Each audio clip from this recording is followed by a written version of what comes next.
This is for the hair. We just used, in the clinic, we just used the Dermapen to apply it. You can use microneedling, fine.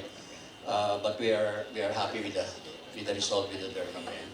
If you look at this one, and then this one, okay, this is about 4 applications. Okay, so it's fast. So again, Dermapen for the scalp. That will suffice. Yeah. Even for the face. Medyo naghihilit na yung pasyente natin. Okay, the best application is to try it on yourself. That was me before. I don't know. Looks like me, but this is the after. No? So I have to have my own stem cell and my own exosome therapy, and in order for patients to believe us. No, I don't know if doctor is tried his own. Yeah, you have to use it yourself. Okay, so I think that's about it. Thank you very much for your attention.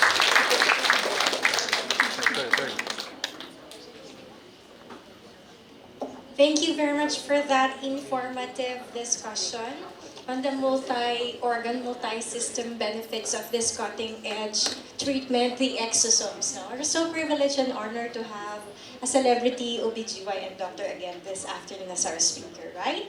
And so, ladies and gentlemen, that concludes our session 2, part 1, and I'm sure we're all excited to move on to the interactive Q&A session, right? Yes, all right. So I can still hear you guys, no? So active and very excited. And to moderate our Q&A session, may I call on Dr. Toro Nico Baluyot. Take it away, Dr. Tero. A round of applause.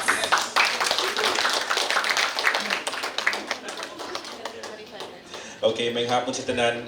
Thank you for this opportunity, Dr. Quinones, to moderate this portion. So I have the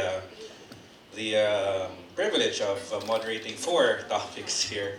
So we're going to ask also our distinguished speakers to come to this area in the lounge or special area for the questions.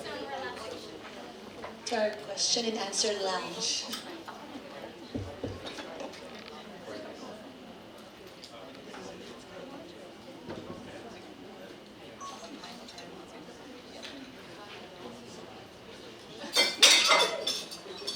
Okay, so for this portion, we're given a total of around 10 minutes. So first thing we're going to do is, I guess, get the questions, or you can ask questions per speaker, and then if you have any follow-up questions, you can do that right after.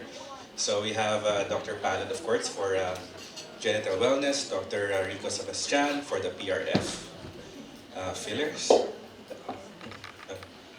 Attorney Pineda also for the legal compliance and conflict prevention, and Dr. Singh Kyoko for the exosomes. Okay, so for the first topic, do we have any questions for genital wellness for Dr. Palad? Meron po. Good afternoon. For Dr. Palad,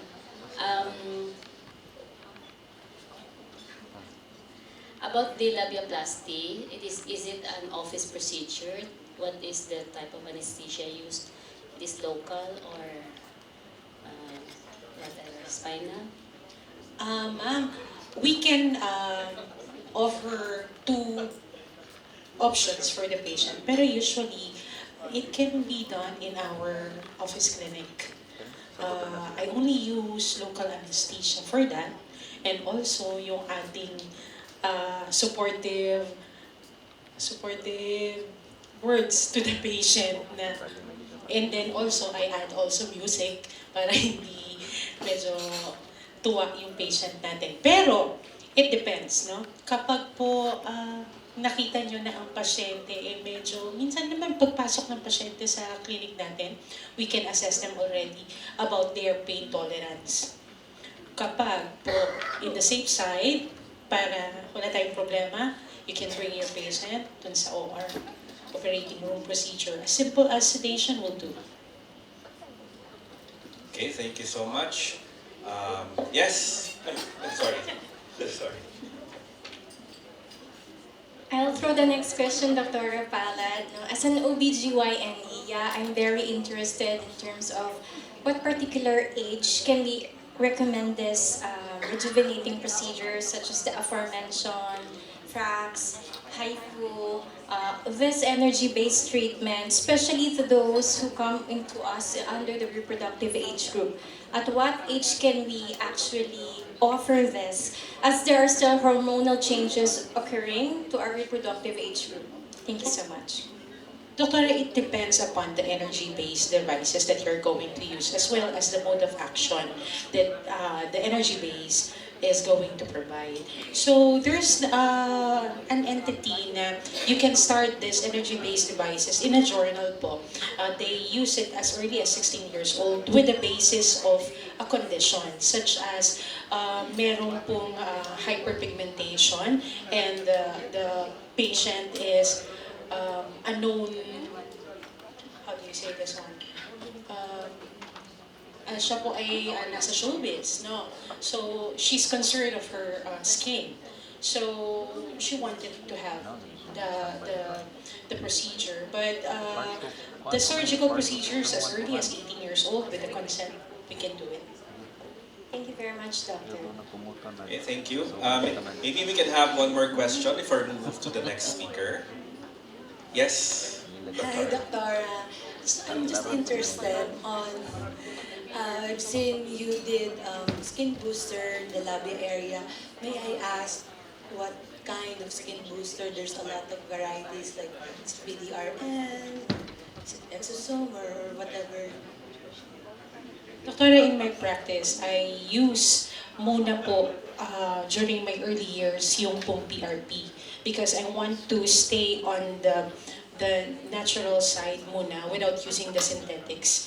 Pero later on, there is this biostimulant that I'm using that I cannot, siguro po during the time na lang po na merong, we have a written agreement to introduce it to you because it's still off-label. I'm using it, biostimulant, para po doon. But I'm using PRP and fats.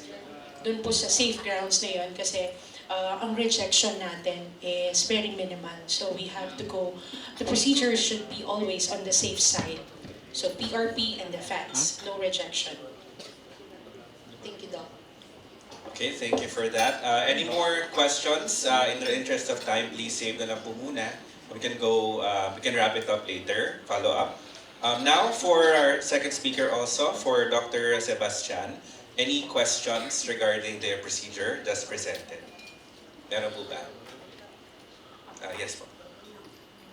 Good afternoon po, Doc. I'd just like to ask if, since kasi diba yung procedure parang evenly distributed yung enlargement as an effect, is there a way to localize yung effect niya? Like kung girth lang yung problema instead of length?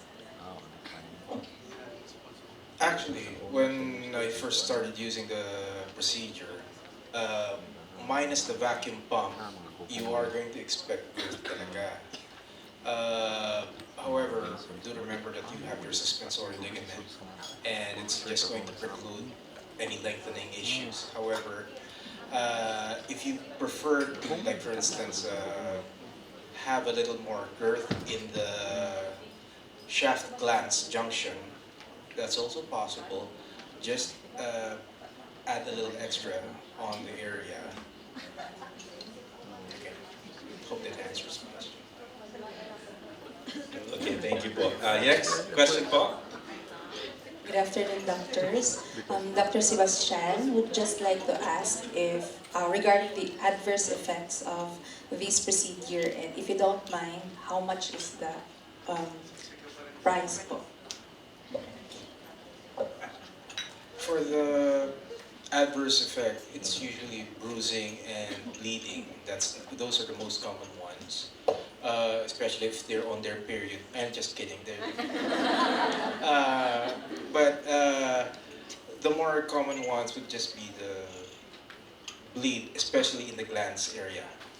And all you need to do is just basically press it. And then if you notice in the video that I demonstrated when I did the pump, of course, after you press it, there's going to be some rebleed. So just press control the bleeding. Once all the bleeding stops, that's the time that you actually apply the pump. You just basically wait for an additional 3 minutes after. Pricing, somewhere in the range of 30s actually per procedure. We usually do this in a package kasi parang makompleto. Best results achieved after 3 sessions spaced at 4 weeks apart. Okay, so 4 weeks apart. Any more questions for the topic? Okay, Taba. Good afternoon, Doc. What are the screening parameters and exclusion criteria for patients for this penile PRF injections? For the exclusion, majority of the cases that I've done, they actually included those with pre-existing medical condition, hypertension, diabetics. They're okay. They're actually the ones who actually benefited with this. Probably a bleeding tendency. That's the only thing that I would worry about. I've done this to patients with actual immunologic issues as well.